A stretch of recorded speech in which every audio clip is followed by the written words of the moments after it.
ಒಮ್ಮೆ ನೋಡಿ ಮಾಮ, ಒಮ್ಮೆ ನೋಡಿ.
ಪ್ರಪಂಚದಲ್ಲಿ ಪ್ರತಿಯೊಂದ ನಾರಿಯನ್ನು ಹೇಗೆ ಬದುಕಬೇಕೆನ್ನುವುದನ್ನು ತೋರಿಸಿಕೊಟ್ಟವರು ನೀವು.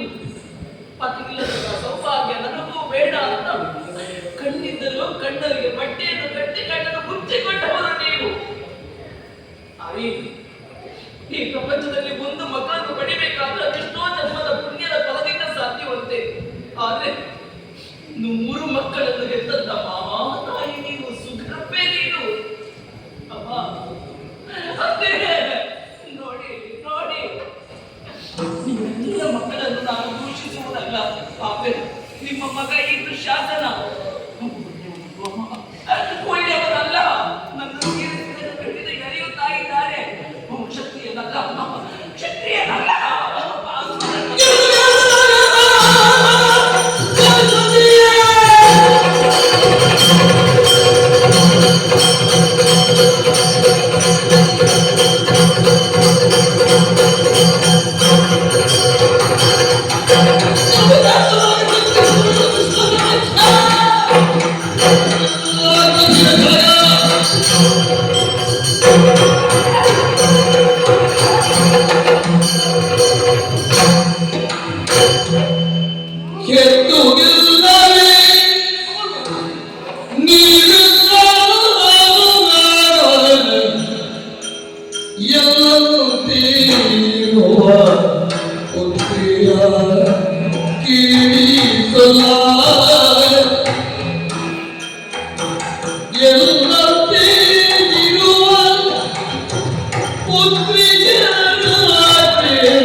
ತುಂಬಿದ ಸಭೆಯಲ್ಲಿ ಯಾರೂ ಮಾತನಾಡದೆ ನೆಲನೋಟಕರಾಗಿದ್ದೀರಿ.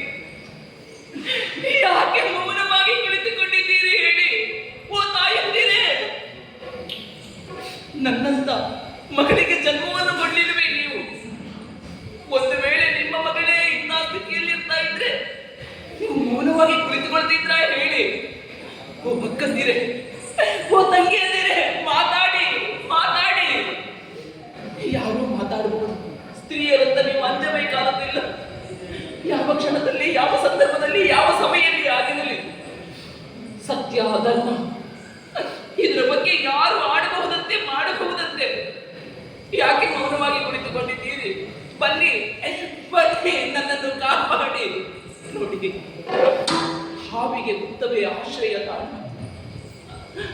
ಆ ಹುತ್ತದ ಬಳಿಯಲ್ಲೇ ಒಂದು ಹಾವು ಬಿದ್ದು ಸತ್ತಿತ್ತು ಅಂತಾದ್ರೆ ಆ ಹಾವಿನ ಅವಮಾನ ಅಪಮಾನ ಅಲ್ಲ, ಆ ಹುತ್ತಕ್ಕೆ ಅವಮಾನ. ನೋಡಿ, ನನ್ನ ಮಾನ ಬೇರೆ ಎಲ್ಲ, ನಿಮ್ಮ ಮಾನ